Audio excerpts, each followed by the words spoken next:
ఓయ్ ఎక్కడే నువ్వు తినేది? ఎక్కడ? రోడ్డు మీద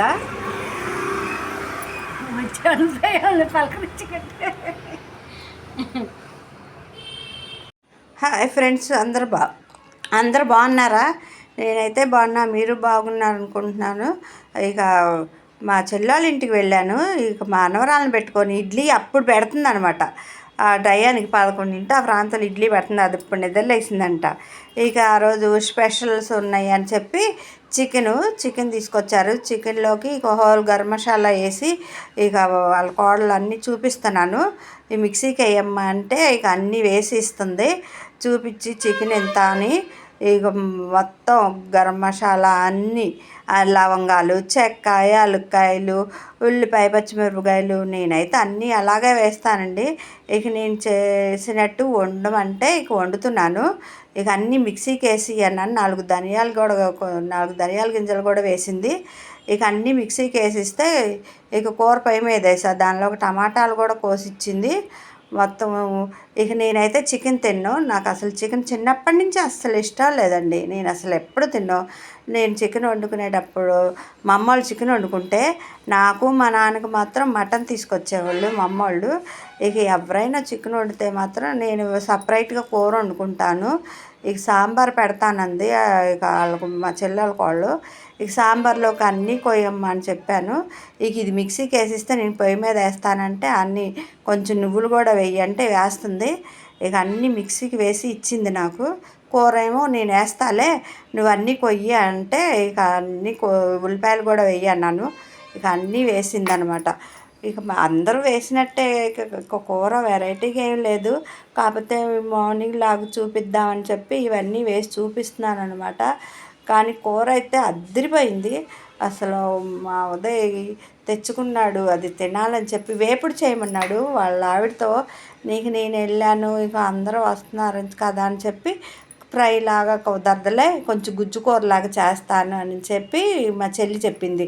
అలా చెయ్యి సరిపోయిద్దని. ఇక గుజ్జు కూరలాగా అంటే నేను వేస్తాలే పొయ్యి మీద అని చెప్పి నేను వేస్తున్నాను. ఇక నూనె వేసేసి పొయ్యి మీద చికెను అవన్నీ కలిపి ఇక వేసి ఇక పక్కనే సాంబార్లోకి అన్నం కూడా ఉడికిపోయింది. సాంబార్లోకి ములక్కాయ ముక్కలు అన్నీ కోసిమన్నారు. ఇంకా అవన్నీ అల్లం వెల్లుల్లిపాయ పేస్టు ఇవి మసాలా ముద్ద వేసి వేగిన తర్వాత చికెన్ వేసేస్తాను. వేసి దానిలో ఉప్పు మగ్గిన తర్వాత టమాటా ముక్కలు కూడా వేసి కాసేపు మగ్గిన తర్వాత ఇవన్నీ వేసేస్తాను. ఏంటోనండి, నేనైతే అలాగే వండుతూ ఉంటాను. మీరు ఎలా వండుతారో కామెంట్ చేయండి. ఇక ఇదంతా మగ్గి చేసిన తర్వాత ఇక మా ఉదయ వాళ్ళకైతే వాళ్ళ ఆవిడ చేసింది ఎప్పుడు చేయమన్నాడు కదా ఇది వండుతున్నారేంటని మా వారైతే గోల పెట్టారు. ఎలా వండుతావేంటి, నువ్వెందుకు వండుతున్నావు, వాళ్ళు వండుకుంటారు కదా అని. సర్లే ఏదో ఒకటి చేశాను కదా, ఇక ఆ పిల్లతో చిన్నపిల్లతో పని అవ్వదేమని నేను వంట చేశాను. ఇక ఆయనైతే కారం ఎక్కువ వేసానంట. దాకా అరుస్తూనే ఉన్నారు, నువ్వు కారం ఎక్కువ వేసావు, నువ్వు కారం ఎక్కువ వేసావు. నాన్ వెజ్ కొంచెం కారం ఎక్కువ వేస్తేనే కదండి టేస్ట్ ఉంటుంది. అదేమో కారం బాగా ఎక్కువైపోయిందని చెప్పి ఆయన తెగ గోల పెట్టేశారు. ఏం చేస్తాం, తిట్టనండి, తిట్టా ఉంటారులే అని చెప్పి నేను సైలెంట్గా ఊరుకున్నాను. అది ఇక మా చికెన్ కూడా వేసి మగ్గనిచ్చేసి టమాటాలు కూడా వేసేసాను.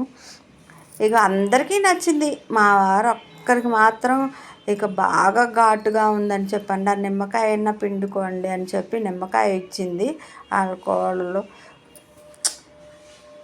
ఇక అన్నీ వేసాను. వేసిన తర్వాత చూసారు కదా ఎంత కలర్ఫుల్గా వచ్చిందో. కూర అయితే చాలా బాగా వచ్చింది. నాకైతే చూడటానికి బాగా నచ్చింది. నేనైతే తినను కదా. ఇక పప్పుచారులోకి అన్నీ కోసి ఇచ్చింది. నేను పప్పుచారు కూడా ఇక సాంబార్ లాగా పెడతానని అన్నీ ఉన్నాయి కూరగాయలన్నీ అన్నీ కోసి అమ్మ అంటే అన్నీ కోసి ఇచ్చేసింది. ఇక అన్నీ కలిపి ముక్కలు మగ్గేసి సాంబార్ లాగా చిక్కగా కొంచెమే పెట్టాను, ఎక్కువ కూడా పెట్టలేదన్నమాట. ఇక చికెన్ ఉంటుంది కదా, సాంబార్ నాకే అన్నట్టుగా ఇక అందరూ వేసుకుంటారు. ముందు ముక్కలు మగ్గనివ్వాలి.